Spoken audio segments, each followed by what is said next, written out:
Oh, we are recording. Oh, But that's a bit weird. Normally it's like, hello, hello, hello. hello. Good We morning, lost you there everybody. for a minute. How's We weren't everybody paying doing? attention to you. Apologise. You apologise? I apologise because we weren't really paying attention. And That's okay. how's everybody? Good morning, good morning, good morning. It's Tuesday morning, the 19th of October. Is it the 19th? Yeah, moving fast. It's going fast. So Christmas is on the way, Shan. Yeah, your Christmas jumper all of November and all of December. Wasn't No, I that didn't the get many agreement? reports. I didn't get many. You did. Didn't There I? was Mairead, there was Denise. Don't know who else. If anybody wants to vote for Pat to wear a Christmas jumper, do let us know. Let us know. Be on my side, my friends. Well, Yeah. are we doing a verse that we all know? It is the verse that we all know. Look at me, I'm a little bit worse for wear today, a bit tired today, but that's all good. We are doing a verse that everybody knows. My dad used to write this nearly on every card he would send me, and my mum actually. And it's Proverbs 3, 5, and 6. Well, let's see can we jog your memory, right? Yeah. Why is this verse so special to us? Or somebody probably gave it to us when we got married, didn't they? No, the Lord gave it to us when we got married. You don't remember, Shaz? My brain's gone. 22 years married this year. We're 22 years married on Saturday. On Saturday? Actually, on Saturday. Very good. Yeah. So anyway, I think this verse I'm going to go and work that out. I'm going to get out on my old journal. This verse is very actually important verse for everybody. Whether you're starting as a Christian, whether you're everybody. Not, it's one of the most important verses I think in the Bible. Well, yeah, especially in the Old It's Testament. one of those hinge verses, it's one of those sort of bridge verses. It's like the all things work together for good. This is just one that is an always go to. Yeah. Trust in the Lord with all your heart. Lean not on your own understanding. In all your ways submit to him, and he will make your paths straight. You know something? Every week we come on and we say like, it's a verse we all know. But there's a danger. Familiarity breeds contempt. You just sort of you ignore these verses. And sometimes when we take a few minutes and look at them, I don't know about you guys, but I find this when we look at verses that we all know, you get a fresh look at them. So like we all know this verse, trust in the Lord with all your heart, blah, blah, blah, blah, blah. But when you take a few minutes, apply it, work it through, think about it. Let's look at this, okay? This is the amplified version. Here we go. See, I don't show Pat the versions we're using until we come on. So trust in and rely confidently on the Lord with all your heart. Do not rely on your own insight or understanding. That's really good. In all your ways, know and acknowledge and recognize him, and he will make your path straight and smooth, removing obstacles that block your way. Wow. You see, I like that. Look, rely confidently with all your heart. Isn't that amazing? Rely confidently with all your heart. I have one more translation. Go for it. You're going to like this one. Of course it is. This I really love. Trust in the Lord completely and do not rely on your own opinions. Opinions very strong. With all your heart, rely on him to guide you, and he will lead you in every decision you make. Very good. Wait and hear the second half. This is what I love. Become intimate with him in whatever you do, and he will lead you wherever you go. It's a choice to become intimate. We were talking on our ladies' meeting last night about being vulnerable. And there you go. Being intimate with somebody means being vulnerable. So allowing ourselves to be vulnerable to God in everything that we do. And therefore then he leads us. Yeah. See, I always say there's a big question mark over this because a lot of people find it hard to trust anybody. Well, we were talking about that last night because to be vulnerable, you gotta to be vulnerable is a dangerous place. Yeah. And all of us have been hurt. Yeah. So I think Solomon writes this verse to reveal to us or to show to us that vulnerability brings a sense of trusting. Well, you can't really trust unless you're vulnerable. Yeah.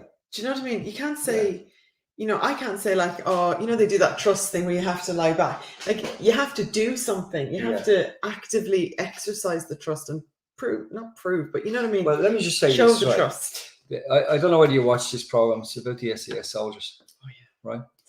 And it's very interesting. No one has brought it out in the program, right? But I talk about this a lot actually in the program. So one of the tests that they do is they have to put their arms back and fall off either a cliff or a building. It's normally into water or a helicopter. It can be various things.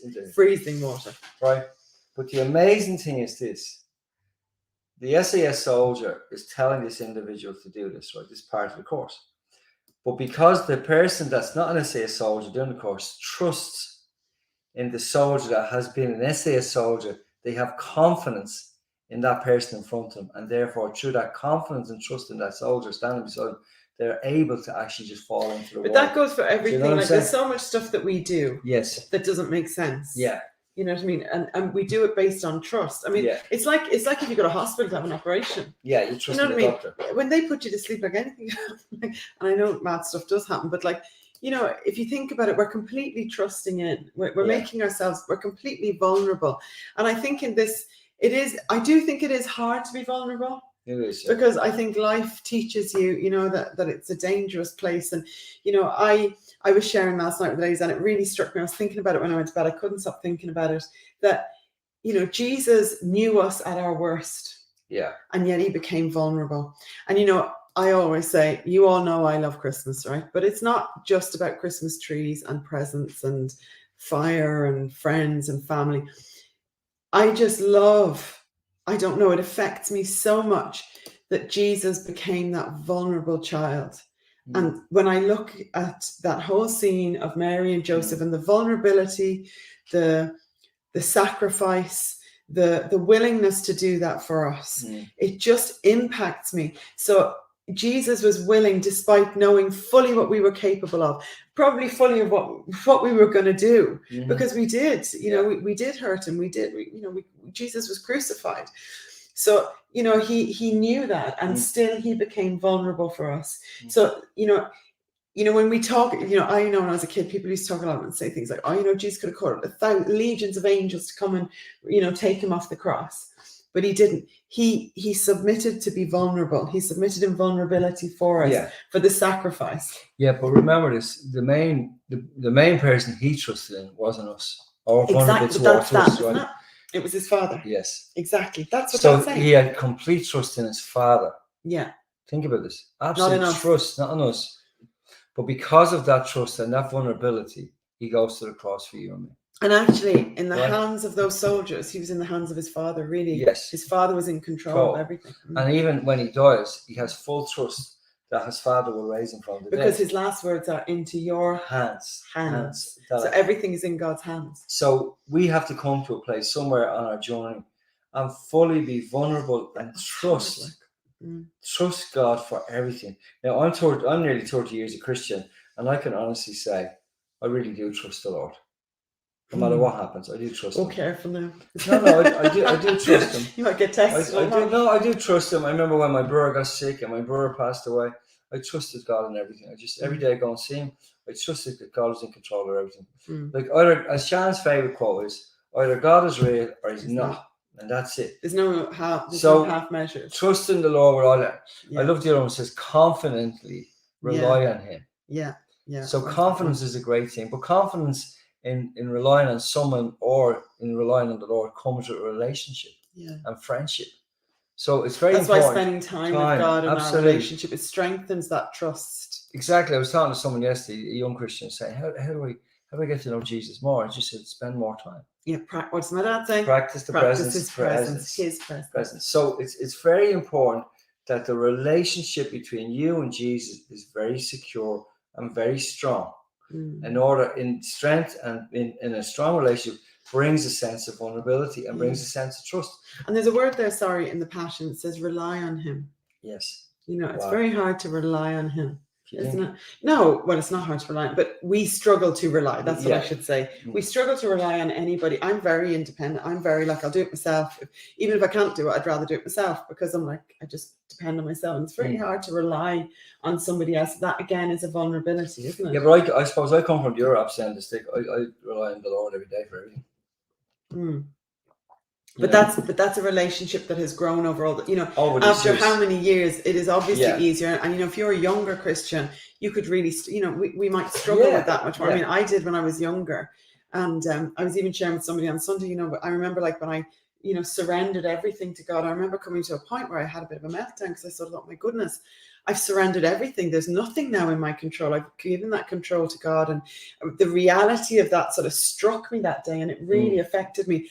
But nonetheless, God is so faithful. God is so faithful, because you see, we tend to sort of zone in on the first part, which is trust in the Lord with all your heart, lean not on your own understanding.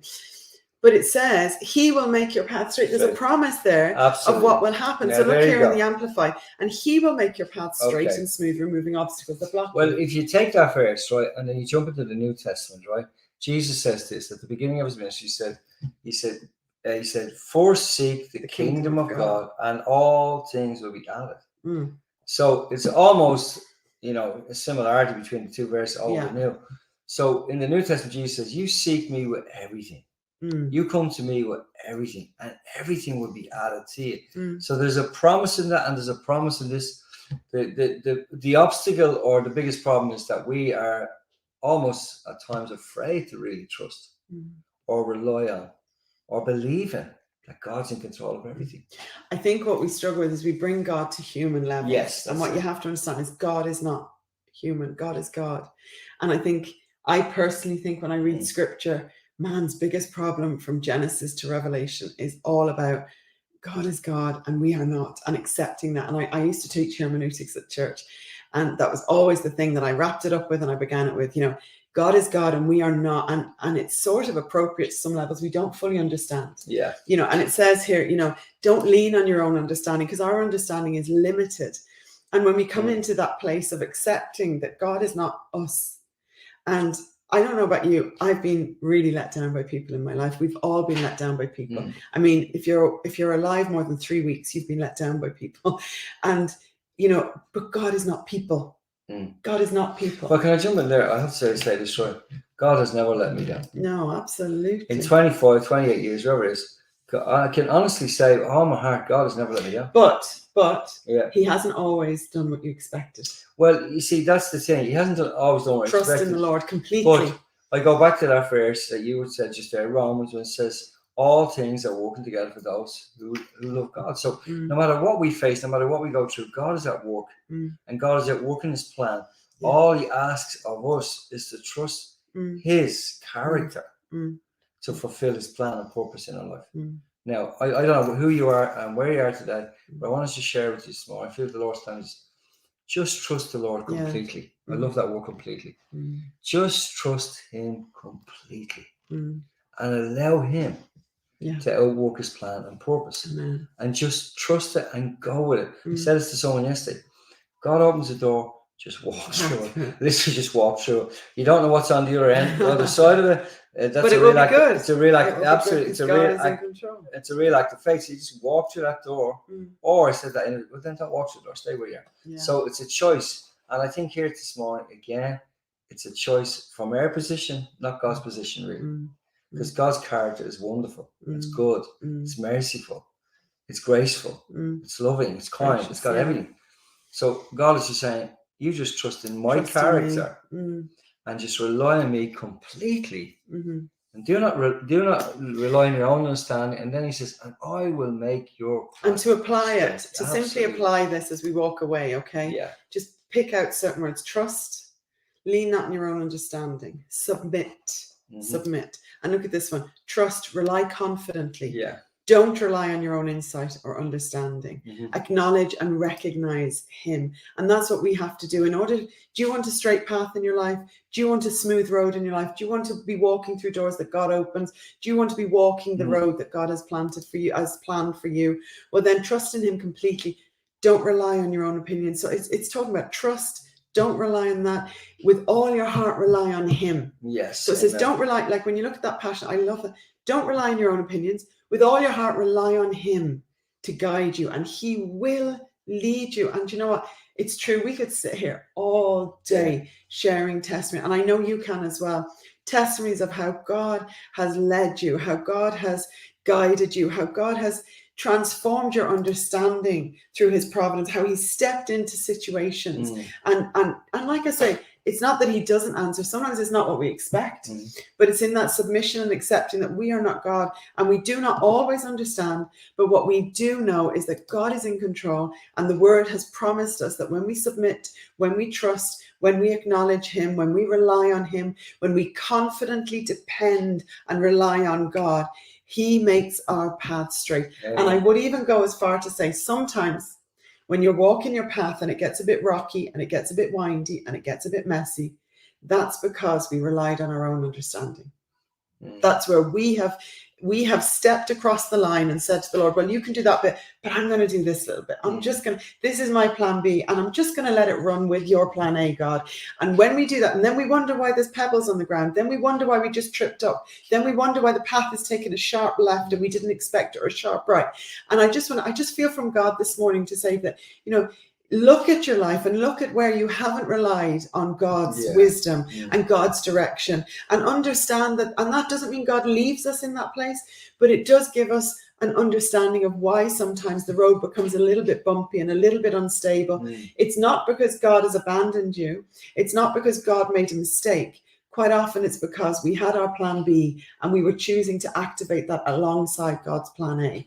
Amen. Sure. So trusting confidently, relying fully on, depending on, letting it go. And I love that in the Passion. I've got to just say that again. Become intimate with him in whatever you do. I have to say, you know what?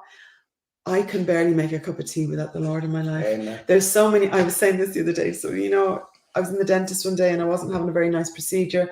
And in my mind, I was talking to the Lord the whole way through it. And when I came out, I got in the car and I just laughed and I said, Lord, I can't even go to the dentist without you. This is ridiculous. Because I'm intimate with Jesus. I just love him so much. And, he wants to be intimate with you in everything you do today, from work and family and life. There is nothing too trivial. He wants to be in that intimate place with you, and he will not leave you. He will lead you then wherever you go. Amen, Sean. Amen. Sorry. So listen, have a super week. Yeah. Have a great Today week. Is Tuesday. And we'll see you all on Thursday. Thursday morning, yeah. Thursday morning. Gosh, what day is that then? The 21st? 24th chance. It's flying. It'll be November. November means Christmas trees. And absolutely. That's not my Christmas tree, by the way. That's just a plant that has lights on it. So see you all now. See you all on Thursday. Have a great day. Have